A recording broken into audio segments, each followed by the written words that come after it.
I want to talk about an important subject, and I really want to use Tyler the Creator as the example of why it's so important. Okay?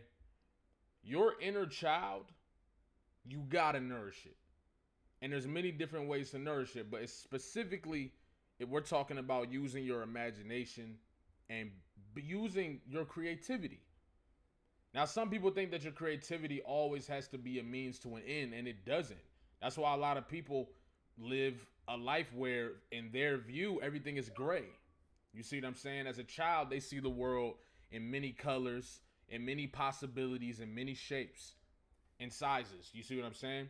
Tyler, the creator, has been able to create the way he's created and develop a very loyal fan base because he is tapped in with his inner child. I just got done listening to Don't Tap on the Glass, right? And first of all, fire album. It wasn't really nothing I was expecting. I'm gonna just be honest. I was expecting like some clip shit. You feel me? Like getting back in that rapping bag. This guy really made a fire dance album that immediately made me want to go out to one of the artsy functions or go out to, like, you know what I'm saying, something downtown and just go dance. You see what I'm saying? Like, that's the type of vibe I wanted, like, or I feel from getting from this album. But there's so many different things throughout the album that remind me of the fact that this guy is very tapped in with his inner child. And a lot of people listen to the music and are confused to why other people feel it and other people enjoy it. I think being open to Tyler the Creator's music, even if you don't like it, will make you understand why people like it. You see what I'm saying? But you got to be open to that.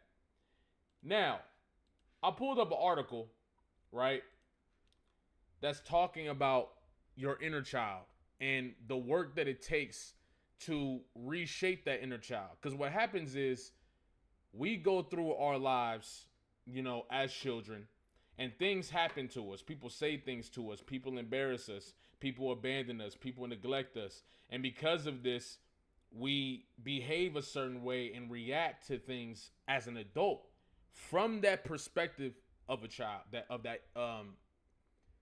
that damaged child. You see what I'm saying? And right here it says the inner child is a young part of our psyche that influences how we think and react as adults. Often used in psychotherapy and spiritual settings, the inner child can symbolize hardship, trauma, and even triumph we experience during our youth. Now, depending on how you perceive the world, like for example, if you grew up in a broken home, your reality of the world could be broken unless you go do the work and you heal. You see what I'm saying? You can point to this on Mr. Morale. I think Mr. Morale was key for Kendrick to actually be able to appreciate the present moment and create from that perspective of a child. You can't create from the perspective of a child if your inner child is hardened, if your inner child is just a version of the hurt that you experienced as a kid. So that's why it's important to do the work to remind yourself of who that inner child is so you can remember what it is that truly excites you. It's truly your passion, what you truly love, what you want, what you don't want. If you need to figure out what that is in your life, just go back to that reality. And you go back to that reality by unlearning the shit that's kept you in that box. Why is the inner child important? The concept of the inner child was first introduced by renowned psychologist Carl Jung. Our inner child can drive many of our emotions in our daily life, especially when we are unaware of it. Now, what this is basically saying we all kind of live, if you're not paying attention and you're just cruising through life, you kind of live on an autopilot. That autopilot is comprised of all of the things that you learned, seen, and been through, and then interpreted as your reality. For example, for somebody that doesn't believe in love, they might self-sabotage relationships that really give them that. For somebody who grew up poor, right, or grew up broke, you might perceive the fact that you're not worthy of money, or you might be overly obsessed with gaining money. You see what I'm saying?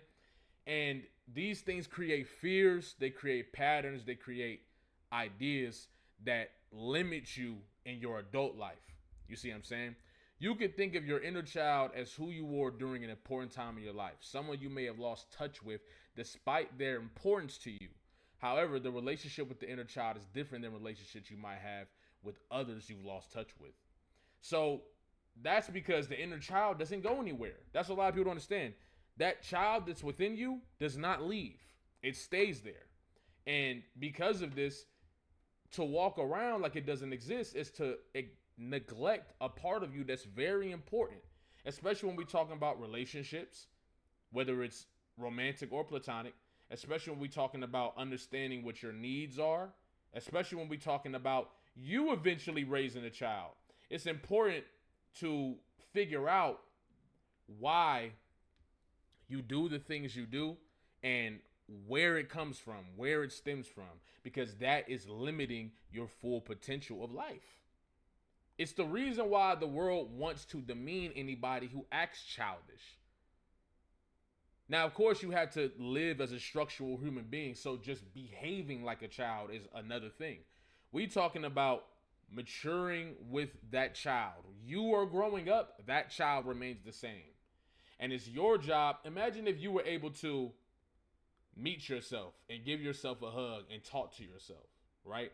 You would probably talk to that child, a version of you, a lot different than you talk to this adult version of you or this teenager version of you, right?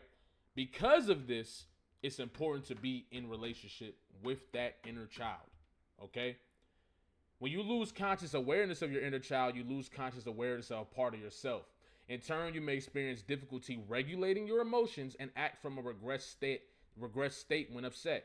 For example, you can find yourself having an angry outburst akin to a temper tantrum. Alternatively, you might have felt shameful or lonely just as you did as a child. Finally, you may notice that when stressed, you switch moods swiftly, similar to how a child may navigate an unsettling situation.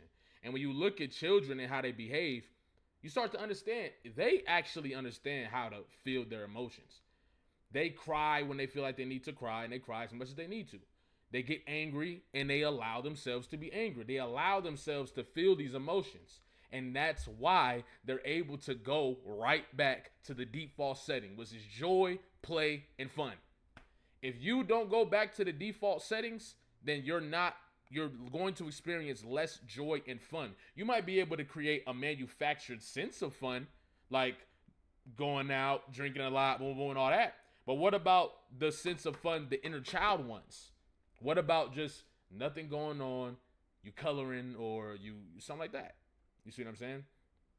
And that's why I got so much respect for Tyler, the Creator, because Tyler, the Creator, makes this important. I believe he said something at some time that you got to create like a child, but then edit like a scientist. And I think that's how you should live life. That's how you should live life. Not only in your creation, that's how you should live life. Whatever you get to do, whether it's go to therapy, going to a workshop, you see what I'm saying?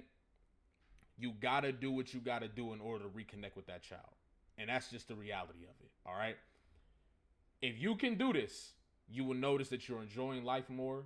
Everything feels a lot swifter, more peaceful. You feel me?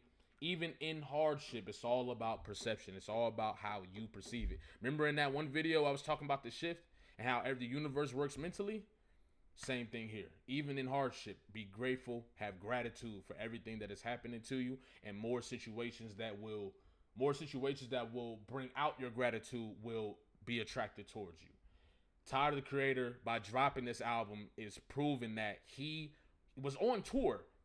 It's proven that he used his excitement in that moment and took advantage of it, created an album and said, who gives a fuck what people think?